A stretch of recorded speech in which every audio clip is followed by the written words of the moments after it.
एक ऐसी रात जब चारों ओर अंधेरा हो लेकिन बीच में जलती हुई अग्नि की लपटें आसमान को छू रही हों। लोग अपने परिवार के साथ खड़े हों, हाथ जोड़कर प्रार्थना कर रहे हों और हर चेहरे पर उम्मीद की रोशनी हो। नमस्कार, आप देख रहे हैं श्री दिशा भक्ति और मैं आपके साथ प्राची मिश्रा। आज हम बात करेंगे उस पावन रात की जो केवल परंपरा नहीं बल्कि आस्था का उत्सव भी है। 3 मार्च को मनाया जाएगा होलिका दहन, लेकिन इस बार भद्रा काल और चंद्र ग्रहण के विशेष संयोग के कारण यह पर्व और भी महत्वपूर्ण हो गया है। तो आइए जानते हैं सही मुहूर्त, पूजन विधि और आध्यात्मिक संदेश क्या कहता है। होलिका दहन केवल लकड़ियों का ढेर जलाना नहीं बल्कि यह हमारी आस्था, विश्वास और साहस का प्रतीक है। इसकी कहानी हमें ले जाती है उस समय में जब असुर राजा हिरण्यकश्यप ने स्वयं को भगवान मानने का अहंकार किया, लेकिन उसका पुत्र प्रहलाद विष्णु भक्त था।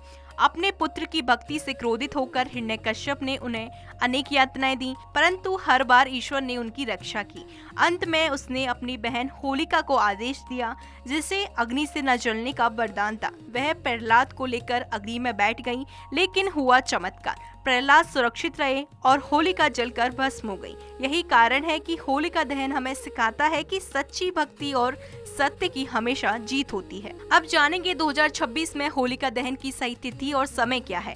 इस साल 2026 में होली फाल्गुन पूर्णिमा को पड़ रही है और इस दिन सूर्यास्त के बाद होलिका दहन किया जाएगा। धार्मिक मान्यताओं के अनुसार होलिका दहन हमेशा पूर्णिमा तिथि में और प्रदोष काल में किया जाना चाहिए। इस साल 3 मार्च की शाम को सूर्यास्त के बाद का समय शुभ माना गया है। लगभग शाम 6 बजे से रात के करीब 8:45 तक का समय अधिकतर स्थानों पर उपयुक्त रहेगा। हालांकि अपने स्थानीय पंचांग के अनुसार समय की पुष्टि करना भी आवश्यक है। अब बात करते हैं भद्रा की। ज्योतिष शास्त्र के अनुसार भद्रा काल में कोई भी शुभ या फिर मांगलिक कार्य करना वर्जित माना गया है। भद्रा को अशुभ ऊर्जा का प्रतीक माना गया है। 2026 में होलिका दहन के दिन भद्रा का प्रभाव कुछ समय तक रहेगा, इसलिए विशेष ध्यान रखना होगा कि दहन भद्रा मुख में ना किया जाए। शास्त्रों के अनुसार यदि भद्रा पूज का समय हो तो कुछ कार्य नहीं किए जा सकते, लेकिन भद्रा मुख में होलिका दहन करना अशुभ माना जाता है, इसलिए सही मुहूर्त का पालन करना अत्यंत आवश्यक है। इस वर्ष होलिका दहन के आसपास चंद्र ग्रहण का भी योग बन रहा है, इससे लोगों में थोड़ी शंका है। धार्मिक मान्यताओं के अनुसार ग्रहण के समय शुभ कार्य नहीं किए जाते, लेकिन पंचांग के अनुसार होलिका दहन का मुहूर्त ग्रहण के प्रभाव से पहले और उपयुक्त समय पर रखा गया है, इसलिए श्रद्धालुओं को घबराने की आवश्यकता नहीं है। बस सही समय और सही विधि का पालन करना बहुत जरूरी है। होलिका दहन से पहले उस स्थान को शुद्ध करें जहां अग्नि जलानी है। लकड़ियां, उपले, सूखी टहनियां इकट्ठी कर होलिका की संरचना तैयार करें। पूजा के समय पर रोली, अक्षत, हल्दी, फूल, नारियल और नई फसलें जैसे गेहूं की बालियां अर्पित करें।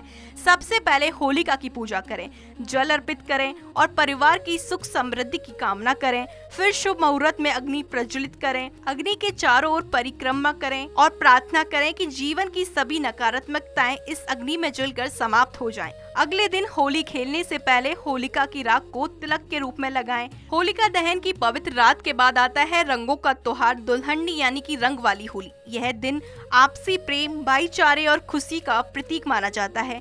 होलिका दहन जहां हमें आंतरिक शुद्धि और आध्यात्मिक शांति देता है, वहीं रंगों की होली हमें जीवन को खुलकर जीने का संदेश देती है। जब इस साल आप होलिका की अग्नि के सामने खड़े हों तो सिर्फ एक परंपरा मत समझिए, एक संकल्प लीजिए। अपने अंदर के डर, क्रोध, अहंकार को इस अग्नि में समर्पित कर दीजिए। आप सभी को होलिका दहन और होली की हार्दिक शुभकामनाएं। वीडियो पसंद आया हो तो लाइक करें, शेयर करें और देखते रहें श्री दिशा भक्ति।